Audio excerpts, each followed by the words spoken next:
Sejam todos bem-vindos à Rádio SBOT, no podcast oficial da Sociedade Brasileira de Ortopedia e Traumatologia. Hoje teremos mais um episódio do programa com o tema Minha Carreira no Exterior, um novo início ou a continuidade da minha carreira. Quem vos fala é Roberto Kemoto, o atual presidente do Comitê de Cirurgia do Ombro e Cotovelo da SBOT. E eu vou entrevistar o Leonardo Cavinato e o Mário Henrique Lobo Gonçalves, dois colegas que tiveram a sua formação aqui no Brasil e imigraram para os Estados Unidos. Essa fase de pandemia nos trouxe muitos desgostos, mas também trouxe muitas oportunidades e alegrias, como essa de hoje, de podermos conversar com esses dois colegas e conhecer mais como foi essa mudança e que nos parece radical nas suas vidas acadêmicas, profissional e familiar. Vou deixar que cada um de vocês se apresente. Inicialmente, Leonardo. Bom dia, Dr. Roberto. Obrigado pela oportunidade de estar aqui. Sou Leonardo Cavinato, eu me formei na Faculdade de Medicina da USP em 2005. Em 2006 eu tive que fazer um ano de Marinha, Forças Armadas, aí eu fiz a residência de ortopedia no HC, da Faculdade de Medicina da USP, entre 2007 e 2010. Fiz a especialização na mesma instituição em cirurgia de ombro e cotovelo. E eu, em 2011 e 2012, eu fiz uma doutorado sanduíche com estágio no exterior, que eu passei um ano em St. Louis. Acabando isso, meio de 2012, eu voltei para o Brasil e acabei imigrando para os Estados Unidos em 2016. Eu vou contar mais essa história mais adiante. Bom dia a todos, obrigado, Dr. Roberto, pela oportunidade. Meu nome é Mário Henrique Lobo, eu sou formado pela Escola Paulista de Medicina em 2004. Eu fiz um ano de aeronáutica após a minha graduação, depois eu fiz residência na Escola Paulista de Medicina e um ano de especialização em cirurgia do ombro e cotovelo. E depois que vocês se formaram aqui no Brasil, vocês fizeram o fellowship aí no exterior. Onde e por quanto tempo foi isso aí? O meu primeiro contato com os Estados Unidos foi em 2011. Eu ganhei o Traveling Fellowship da Academia Americana. Então eu fui para a Califórnia, passei um tempo na UCLA e depois no ano seguinte eles me convidaram e eu vim novamente em 2012. Cavinato, e você? Bom, depois que eu terminei a minha especialização em cirurgia do ombro e cotovelo, eu sempre tive a vontade de complementar minha formação nos Estados Unidos e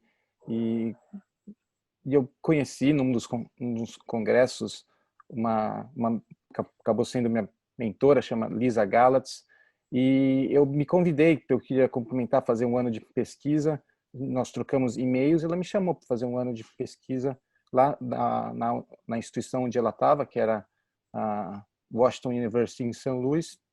Eu aproveitei essa oportunidade para fazer um ano de pesquisa para fazer o meu doutorado pela USP, que eu acabei fazendo isso, um doutorado sanduíche com complementação no exterior. Então, foi logo depois que eu terminei minha especialização em ombro e cotovelo que eu engajei nesse doutorado sanduíche com estágio no exterior, fazendo um ano de pesquisa em St. Louis, com a doutora Lisa Galatz.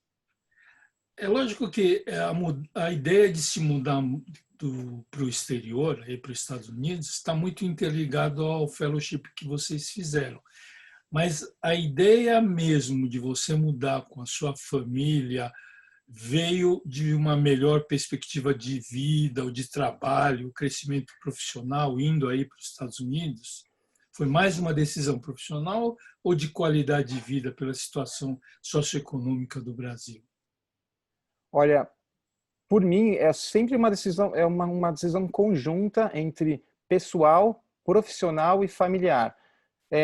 Eu achei que no total era vantajoso. Eu acho que, do ponto de vista profissional, de fato, tem uma perspectiva de crescimento muito maior, sempre ao custo da família e da vida pessoal também, que dá uma mudada bastante. No meu caso foi um pouquinho diferente, eu vim um pouco mais tarde. O Cavinato veio para os Estados Unidos logo depois que ele terminou a formação dele no Brasil. Eu trabalhei por quase 6 anos no Brasil. A minha esposa também é médica, a gente estava relativamente bem profissionalmente. E a nossa decisão de vir para os Estados Unidos é basicamente pela questão da violência no Brasil, que nos últimos talvez 10 ou 15 anos tem aumentado muito. E nós dois passamos por situações de violência em termos de crime, e essa foi o que pesou na nossa decisão, a ponto de a gente querer ter filho, constituir uma família e querer ter um lugar mais seguro para criar os nossos filhos. Deixa eu só complementar um pouco. Para mim, foi mais ou menos isso, mas quando eu terminei minha especialização em 2011, que eu fiz o Fellowship de Research aqui em 2012, eu tive contato aqui, eu até tentei ficar um pouco aqui para engajar, para começar os Fellowships clínicos, que é o processo que você precisaria, mas eu acabei não conseguindo na época. A oportunidade, o Brasil em 2013 estava muito bem, então acabei voltando para o Brasil em 2013, fiquei do começo de 2013 até na metade de 2016, quando em 2016 que eu também estava um pouco insatisfeito com a minha trajetória profissional aqui e vi uma oportunidade também de talvez um lugar melhor ou bom também para criar minha família, e foi aí que eu me reconectei com essa minha mentora, que foi a Lisa Galas, e pedi para ela se tinha alguma oportunidade na ocasião, para fazer um fellowship clínico, que é o que você precisa para poder virar um profissional aqui. E foi quando ela me ofereceu uma vaga para fazer um fellowship clínico em uma área completamente diferente da minha, que eu acabei aceitando. Foi uma loucura, não sabia o que era. Talvez se eu soubesse eu nunca faria, mas estou feliz de ter aceitado, e eu estou aqui hoje depois de feito mais 2 fellowships clínicos, e acabei conseguindo um trabalho o ano passado aqui. E como é o processo de você conseguir o USMLE, o United States Medical License Examination, que é o exame de habilitação médica aí nos Estados Unidos, e depois a residência, a especialização? Explica para a gente aí como que são as diversas etapas e dificuldades que cada um de vocês tiveram. São semelhantes? Cada um teve uma experiência particular? Só para deixar, como eu vejo esse processo, é um processo bastante complexo, longo, complicado, mas você tem que fazer de fato o USMLE, mas o USMLE é só um dos critérios que você precisa para conseguir imigrar aqui. O USMLE é uma prova de validação, na verdade, uma validação do diploma, mas que é a mesma prova que os americanos fazem, que ele constitui de 3 etapas, sendo que a segunda etapa tem 2 provas. Basicamente, o USMLE 1 tem uma prova de ciência básica, que você faz no computador, pode fazer aí no Brasil. São 7 horas, são 300 questões que você faz. Depois, esse é o Step 1. Teve o Step 2, que são uma parte de questões mais clínicas, e uma parte que chama Clinical Skills, que você precisa vir aqui nos Estados Unidos, para você, que é tipo um simulado, que você faz umas estações que você tinha um contato com atores que simulam casos clínicos, que depois você tem que fazer redigir uma nota, um hipótese diagnóstica, um tratamento proposto. Isso é o Step MD 2. Para você fazer teoricamente, fellowship, você não precisa do SML 3, mas se você quiser fazer ter um tipo especial de visto, você precisa, que é um visto mais de trabalho, você precisa fazer o SML 3, que é também mais questões clínicas, um misto de casos clínicos, e isso é o USMLE. Mas o USMLE é só tentando ser sucinto, são os critérios que você precisa ter para poder migrar para cá. Fora isso, você também precisa ter questão do visto e a questão de você ser aceito no fellowship, que é uma coisa bastante complicada. E isso a gente vai conversar. Vamos conversando aí. Como é que acontece? Eu vou voltar um pouquinho atrás, porque eu acho que assim, existe existe acho que o termo que eu uso para isso é abismo. Eu acho que existe um grande abismo entre você contemplar a sua ida para os Estados Unidos e você, de fato, dar o primeiro passo, que é ir atrás de documentação para iniciar os steps do USMLE. Então, isso envolve, obviamente, dinheiro, porque essas provas não são baratas, envolve você deixar se você ainda estiver no Brasil, deixar parte do seu trabalho de lado para se dedicar, para estudar, principalmente se você está fazendo essas provas depois de muitos anos de formado. Então, existe essa primeira etapa. Então, eu considero isso tipo como se fosse um abismo. Você vai ter que lidar com medo, você vai ter que estar apostando numa coisa que você não sabe se vai dar certo. E uma vez que você transpõe essa primeira etapa, não é que você vai encontrar um terreno plano pela sua frente. Lá na frente, você vai perceber que tem mais uma cordilheira de montanhas que você vai ter que lidar, que são os fellowships, que é a questão do visto, que é você conseguir um emprego depois de tudo isso, e mais lá para frente você conseguir ser Port Certified, que seria o equivalente ao certificado da SPOT no Brasil. Legal.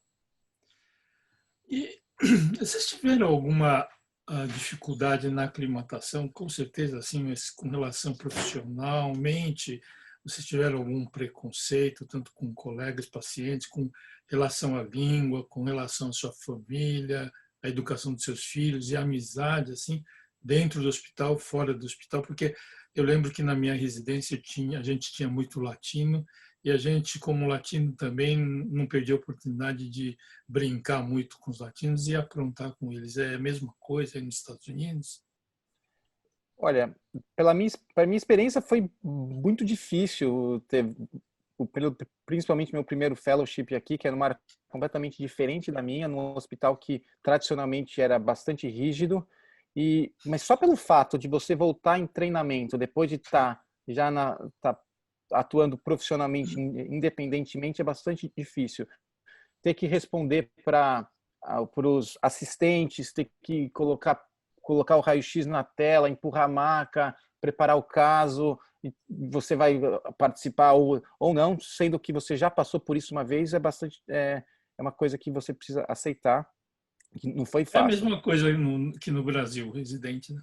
Residente igualzinho e bem parecido, eu não vejo muita diferença nisso, não. Então, essa é uma parte complicada. Para mim, em especial, meu primeiro fellowship que eu fiz em Joint Reconstruction, que foi a oportunidade que eu tive, o meu fellowship clínico, que também eu tive que aprender uma área completamente diferente, foi bastante difícil. Com relação à parte do preconceito, eu acho que se você não se formou nos Estados Unidos, Canadá, ou algum grande centro europeu, você é equivalente a nada. Eles não confiam na sua educação. Então, se você formou, eu considero que eu tenho uma formação boa, acho que o Mário também tem, mas é equiparado por baixo. Não interessa. É outside the United States e você tem que se provar que você sabe alguma coisa. Eu concordo com você, acho que isso que você falou é muito verdade. A gente entra nessa categoria de todos os outros. Mas com relação ao racismo, eu acho que nunca sofri nenhum tipo de discriminação. Acho que isso é uma coisa aqui nos Estados Unidos que é levado muito a sério. Então, obviamente que tem muita gente que considera qualquer brincadeira, como o Dr. Roberto falou, algumas pessoas consideram isso como um tipo de racismo. Eu não vejo isso, eu vejo isso como uma coisa normal da residência, de você ter que se submeter a esse papel do residente. Eu acho que isso é uma coisa normal, a gente passou por isso no Brasil, passei por isso aqui, e não pelo fato de a gente ser estrangeiro que a gente foi tratado de alguma maneira discriminatória. Eu nunca tive nada semelhante a isso aqui. E tem essa questão, as pessoas não confiam na gente, eles não sabem da nossa formação. Então, aconteceu comigo no meu primeiro dia no centro cirúrgico, o attending que eu estava trabalhando falou para mim: olha, eu sei que você sabe, mas eu não confio em você. Isso é uma coisa difícil de você engolir, eu não considero isso como racismo nem nada, mas é uma coisa que não é legal ouvir isso no seu primeiro dia. E aos pouquinhos você tem que se esforçar cada dia mais para provar que você é bom, que você merece estar lá. Vocês já estão aí entre 5 a 10 anos aí nos Estados Unidos. Com relação ao custo de vida, rendimento, diferença do estilo de vida, como que é? vocês conseguem sobreviver muito bem, com tranquilidade?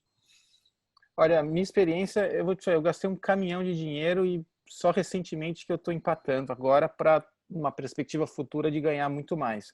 Mas eu tinha eu trabalhei 3 anos e meio no Brasil, já tinha meu apartamento, minha família tinha uma qualidade de vida razoável.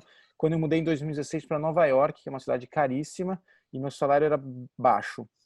Então, basicamente, o que eu ganhava era para pagar meu aluguel um pouco mais. Uma das exigências que a minha esposa fez era que ela queria a máquina de lavar e passar dentro do apartamento. Ela não queria ter que sair fora do apartamento para lavar. Isso que eu consegui lá perto do hospital era uma coisa que era tipo, $4.000 por mês, que era basicamente um salário inteiro. Então eu gastei uma fortuna no meu primeiro ano, mas gastei menos no meu segundo ano de fellowship, gastei mais no meu terceiro, e agora que eu comecei meu emprego, que eu estou um pouquinho a mais, estou ganhando um pouco, conseguindo guardar um pouco, mas também depois a gente pode tocar nesse ponto, mas pelo fato da gente ter uma situação, eu não negocio com o meu empregador de igual para igual como os americanos negociam. Então eu tenho que sempre, mesmo agora eu não recebo tanto quanto meu correspondente se formou na mesma época que eu ganha. Então a gente gasta bastante dinheiro por uma perspectiva do futuro para poder ganhar mais. Eu acho que o custo de vida em geral ele é mais baixo aqui. O salário que o residente ganha permite ele sobreviver em termos de ele ter o seu apartamento, muitos deles têm carro e eles não precisam dar plantão à noite como a gente fazia durante a nossa residência no Brasil. Então eu acho que com relação a isso, o custo de vida é um pouco mais baixo. Obviamente que se você for para cidades grandes como Nova York, São Francisco, esse custo de vida sobe muito, principalmente o custo de aluguel. Mas, no geral, acho que o custo de vida ele é mais baixo e o residente tem um salário razoável que dá para ele se manter. Obviamente, tudo depende de se a sua esposa trabalha ou não, de quantos filhos você tem e aonde você quer morar. É que a gente faz um passo atrás quando a gente vem do Brasil, principalmente se você já estava exercendo a medicina no Brasil com um salário bom. Então, quando você vem para cá, tem algumas coisas que a gente está acostumado a ter no Brasil que você dificilmente vai ter aqui, exceto se você for muito rico ou se você ganhar muito bem, que seria pessoas por exemplo, uma faxineira para limpar a sua casa, ou babá, esse tipo de coisa. Aqui nos Estados Unidos é muito mais caro do que no Brasil. E no Brasil, a grande maioria das pessoas do nosso círculo social tem todas essas outras pessoas trabalhando para elas. Eu tive uma faxineira ontem pela primeira vez no ano, foi $140 um dia. Só para finalizar, quais são as recomendações para quem queira ou pretenda seguir o mesmo caminho de vocês? Ações para quem queira ou tenha pretensão de seguir aí o que vocês fizeram? Eu acho que você precisa querer muito e trabalhar para isso desde o começo. Então, eu acho que são 3 critérios, são 3 coisas que você tem que conquistar para poder vir aqui. A primeira delas é o USMLE, que é uma coisa trabalhosa, mas factível, mas só tendo o USMLE, como eu já tive em 2012, não é suficiente o bastante para você conseguir tudo que você queria. Então você precisa também trabalhar o seu currículo para você ter alguma coisa para mostrar e ter publicações, trabalhos apresentados. Então também você precisa trabalhar seu currículo e também bastante importante é ter carta de recomendação, principalmente de pessoas americanas que eles conhecem. Então, você passar um tempo aqui, nem que seja um mês, para conhecer alguém, para você conhecer uma carta de recomendação, também é uma coisa importante. E o seu currículo também te ajuda a você conseguir o visto e se você quiser aplicar para o seu Green Card no futuro, também isso vai te ajudar bastante. Então, para complementar, você precisa fazer o USMLE, que é uma coisa trabalhosa, mas que dá para conquistar. Você precisa trabalhar o seu currículo para você para você ter um currículo forte, para você ser competitivo, e você também precisa de cartas de recomendação para você ser aceito nos fellowships e também para você conseguir o visto. Eu concordo com você. Uma recomendação que eu acho é que quanto antes você tirar o USMLE da frente, melhor. Se você tiver a oportunidade de fazer o USMLE durante a sua faculdade de medicina, eu acho que é o melhor timing. Quanto a você vir para cá para fazer residência, é uma outra questão, porque aí você vai entrar você vai competir com os americanos, e aí realmente é uma briga de foice, assim, a competitividade é enorme, e a gente sabe que talvez 0,5% ou menos de 1% dos estrangeiros conseguem, de fato, uma vaga de residência de ortopedia aqui nos Estados Unidos. O fellowship eu acho que é um caminho alternativo que pode ser feito, só que existem outras dificuldades que você vai encontrar nesse caminho. Como o Leonardo Cavinato falou, o currículo é muito importante e, obviamente, você estabelecer contatos, você está indo nos congressos, principalmente nos congressos internacionais, e está conhecendo as pessoas, está mostrando o seu trabalho, a pesquisa que você faz no Brasil, e está tentando despertar esse interesse de alguém olhar para você e querer o seu bem, querer te ajudar de alguma maneira. Como é uma coisa que sozinho dificilmente você vai conseguir chegar. Eu acho que você vai acabar precisando ter a ajuda de alguém, você vai precisar ter mentores aqui, e muitas vezes mentores no Brasil também, porque essa conexão, às vezes, de um mentor no Brasil com um mentor aqui ajuda bastante. A gente viu que a história de vocês é diferente, cada um tem uma história própria, mas vocês tiveram um objetivo único, um objetivo que vocês realmente queriam e vocês alcançaram. Aí, parabéns para vocês. E eu queria agradecer muito vocês pela participação de vocês aí. Foi um bate-papo bastante agradável e certamente vai ser de muito interesse de nossos colegas. Obrigado a vocês dois. Obrigado, Dr. Roberto, pela oportunidade de estar aqui. Sempre um prazer. Obrigado, Mário, pela conversa bastante agradável. Obrigado, Dr. Roberto. Obrigado, Leonardo. Foi muito legal estar aqui com vocês hoje. Espero que isso sirva aí de estímulo e orientação aí para quem resolver, para as pessoas, os profissionais do Brasil que resolverem iniciar uma aventura como essa. Boa sorte. Você acabou de ouvir mais um episódio da Rádio Sbot, podcast oficial da Sociedade Brasileira de Ortopedia e Traumatologia. Todas as edições estão disponíveis no site www.sbot.org.br e também nas principais plataformas de streaming. Nos veremos no próximo episódio. Até lá!